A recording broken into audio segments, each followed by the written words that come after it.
नमस्कार विद्यार्थी मित्रांनो, श्रेणीश नर्सिंग क्लासेसमध्ये तुम्हा सर्वांचे मनपूर्वक अभिनंदन। आज आपण बघणार आहोत तांत्रिक क्वेश्चन। तर चालू करूयात। नंबर 1, क्षार संजीवनीमध्ये कोणते घटक असतात? तर याचं उत्तर असं आहे वॉटर, सोडियम, पोटॅशियम, ग्लुकोज हे घटक क्षार संजीवनीमध्ये असतात। नंबर 2, कॉफी सेवनामुळे कोणत्या मूलद्रव्यांच्या शोषणामध्ये अडथळा येतो? तर कॉफी सेवनामुळे लोहाच्या शोषणामध्ये अडथळा येतो। नंबर 3, लोह कोणत्या भांड्यामध्ये अन्न शिजवल्यास जास्त मिळते?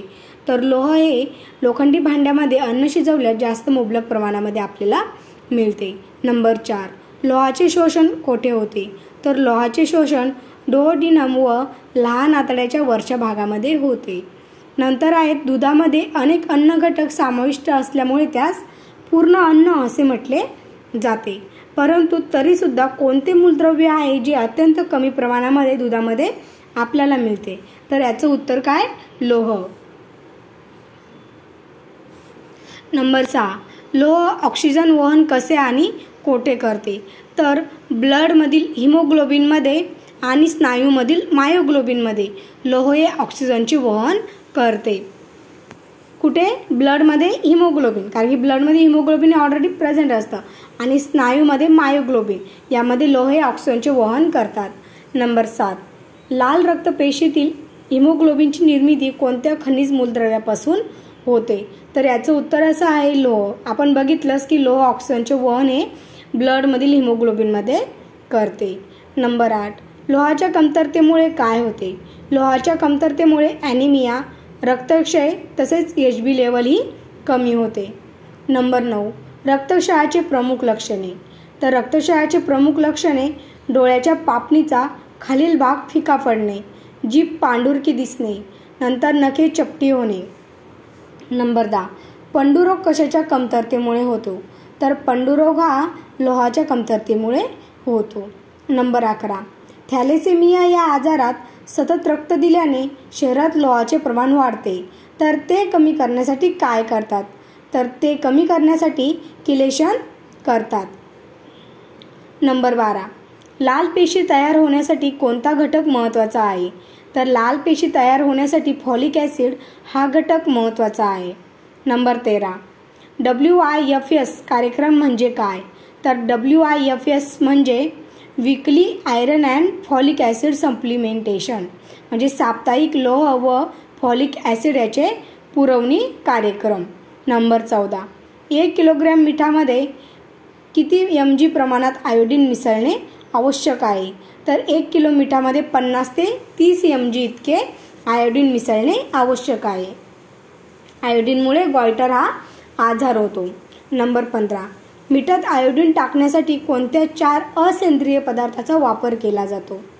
तर याचं उत्तर असं आहे sodium iodide, potassium iodate, sodium iodate आणि पोटॅशियम आयोडाईड।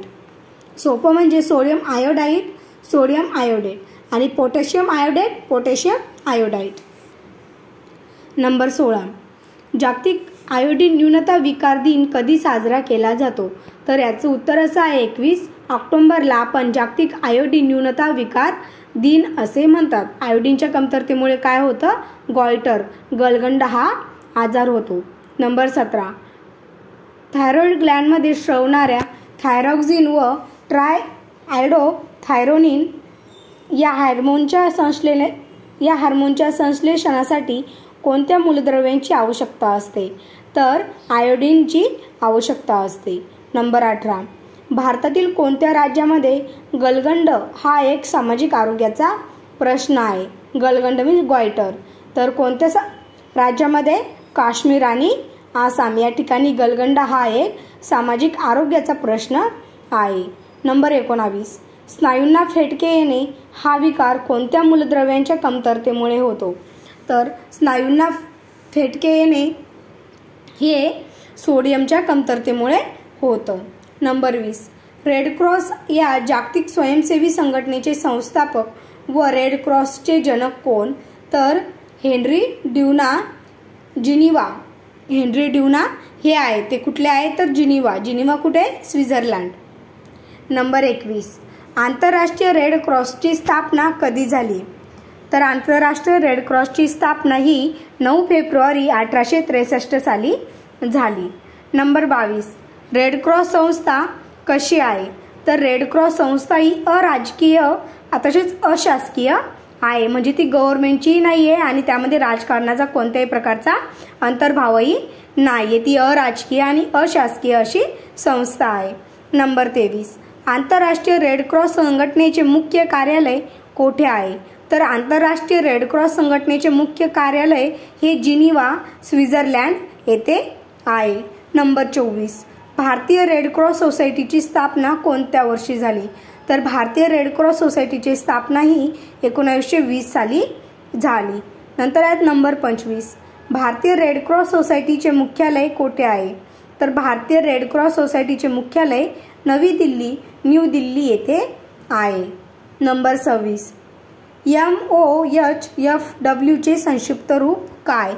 तर MOHFW चे संक्षिप्त रूप ministry of health and family welfare, आरोग्य व कुटुंब कल्याण मंत्रालय.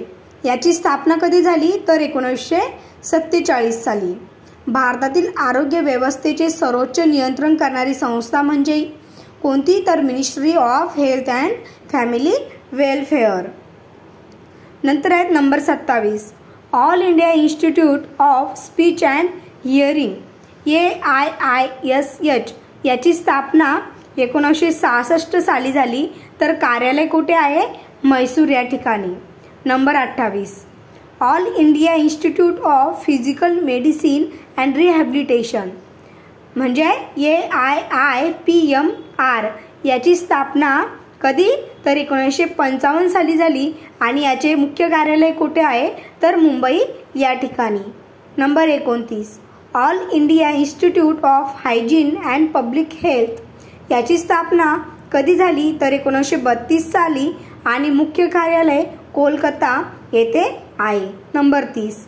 International institute for population science IIPS याची स्थापना ही 1956 साली झाली आणि मुख्य कार्यालय हे मुंबई या ठिकाणी आहे. Number 31. Central drug research institute याची स्थापना 1951 साली झाली आणि याचं मुख्य कार्यालय हे लखनौ या ठिकाणी आहे. मित्रांनो, असेच नवनवीन व्हिडिओ पाहण्यासाठी श्रीश नर्सिंग क्लासेसला सबस्क्राईब करा आणि बेल आयकॉनवरती क्लिक करायला विसरू नका. धन्यवाद.